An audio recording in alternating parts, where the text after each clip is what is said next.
Hello दोस्तों, आप सभी लोगों का स्वागत है आपके अपने यूट्यूब चैनल नौकरी की तलाश में।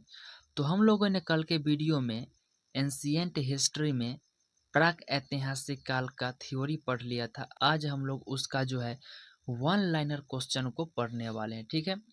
तो आप लोग वीडियो में बने रहें। अगर आप लोग चाहते हैं थ्योरी क्लास भी करना तो एक और यूट्यूब चैनल मेरा है न्यू जीएस एकेडमी, वहाँ पे आप जाइए। वहाँ पे फुल्ली हमने थ्योरी पढ़ा रखा है, वहाँ से आप लोग थ्योरी कर सकते हैं। यहाँ से आप लोग यहाँ क्वेश्चन आंसर कर सकते हैं, ठीक है। तो हम लोग स्टार्ट करते हैं वन लाइनर क्वेश्चन। पहला क्वेश्चन है, इतिहास का जनक किसे कहा जाता है? तो हेरोडोटस को कहा जाता है। भारतीय पुरातत्व का पिता किसे कहा जाता है? तो एलेक्जेंडर कनिंघम को कहा जाता है। मानव द्वारा पाला गया प्रथम जानवर कौन सा था? तो कुत्ता था। किस काल को माइक्रोलिथ कहा जाता है? तो मध्य पाषाण काल को। किस काल में मानव आखेट यानी कि शिकारी था? पूरा पाषाण काल में। किस स्थान से पहली बार चावल का साक्ष्य मिला है? इलाहाबाद के कोल्डिहवा में, ठीक है। मानव द्वारा खोजी गई सबसे पहली धातु कौन सी थी? तो तांबा था। सबसे पहले कृषि के प्रमाण कहाँ पर देखने को मिले हैं? तो यह मेहरगढ़ से मिला है।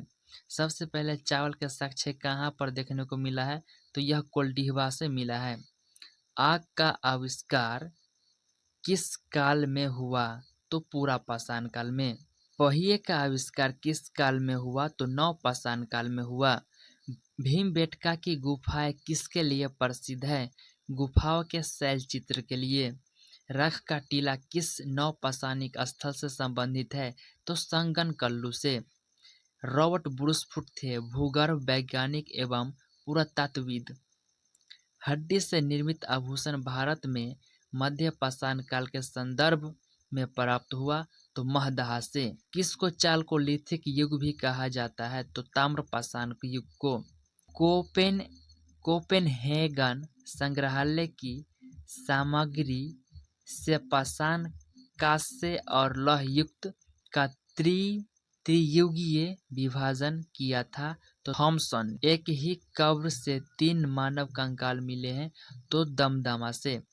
भीमबेटका की गुफाएं कहाँ स्थित है? तो अब्दुल्लागंज के रायसेन में। भारतीय पुरातत्व सर्वेक्षण किस मंत्रालय के अधीन है? तो संस्कृति। राष्ट्रीय मानव संग्रहालय कहाँ पर है? तो भोपाल में। गैरिक मृदभांड पात्र ओसीपी का नामकरण हुआ था? तो हस्तिनापुर में। उत्खनित प्रमाणों के अनुसार पशुपालन का प्रारंभ हुआ था? तो मध्य पाषाण काल में। मध्य पाषाणिक प्रसंग में पशुपालन के प्रमाण जहाँ मिले वह स्थान आदमगढ़ है। खदानों की कृषि सर्वप्रथम प्रारंभ हुई थी नवपाषाण काल में। भारत में मानव का सर्वप्रथम साक्ष्य कहाँ मिलती है? तो नर्मदा घाटी। मानव द्वारा सर्वप्रथम प्रयुक्त अनाज था? तो जौ। भारतीय उपमहाद्वीप में कृषि के प्राचीनतम साक्ष्य प्राप्त हुए हैं लहुरा देव से। किस एक पूरा स्थल से पाषाण संस्कृति से लेकर हड़प्पा सभ्यता तक के संस्कृति अवशेष प्राप्त हुए हैं? तो मेहरगढ़। नौदा टोली का उत्खनन किसने किया था? एच.डी. संकालिया ने। नौदा टोली किस राज्य में अवस्थित है? तो मध्य प्रदेश में। किस स्थान पर मानव के साथ कुत्ते को दफनाए जाने का साक्ष्य मिला है? बुर्जहोम। गर्त आवास के साक्ष्य प्राप्त हुए हैं बुर्जहोम से। विंध्य क्षेत्र के किस शिलाश्रय से सर्वाधिक मानव कंकाल मिले हैं? तो लेख। पाषाणकालीन सभ्यता तथा संस्कृति का अन्वेषण 1862 ईस्वी में सर्वप्रथम किसने किया? तो ब्रूसफुट। भारतीय प्राक इतिहास का पिता कहा जाता है? तो रॉबर्ट ब्रूसफुट को। पूरा पाषाण काल को किस अन्य नाम से भी जाना जाता है? तो आखेट युग। बैल और हल की सहायता से कृषि कार्य की शुरुआत किस काल से हुई? तो नवपाषाण काल में। अग्नि का प्रयोग मानव ने किस काल में करना शुरू किया? नवपाषाण काल में।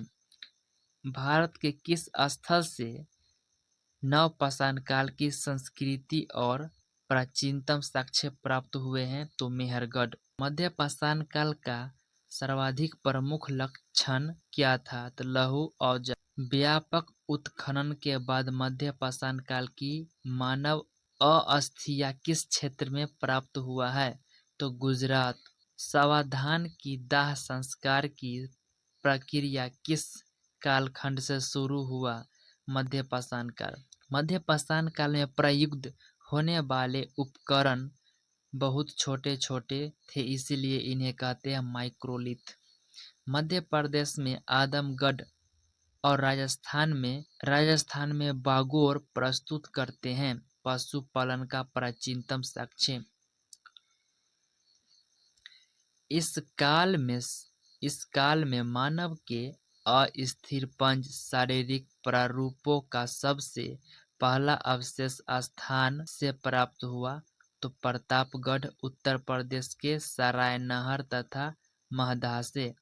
मेहरगढ़ में बसने वाले नवपाषाण युग के लोग अधिक उन्नत थे। वे गेहूं, जौ और रुई उपजाते थे तथा वे घरों में रहते थे। वह घर जो बना था कच्ची ईंट के बना था। दक्षिण भारत में नवपाषाण कालीन सभ्यता का मुख्य स्थल है बेल्लारी कर्नाटक प्रांत।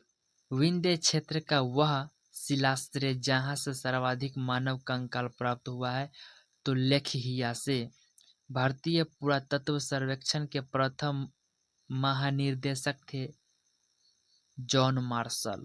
के आगे हमारा जो है वस्तुनिष्ठ प्रश्न यानी कि ऑब्जेक्टिव क्वेश्चन है, जो हमने पढ़ा है थ्योरी वन लाइनर क्वेश्चन, उसी से हमारा यहाँ पे पूरा का पूरा 30 क्वेश्चन के करीब है।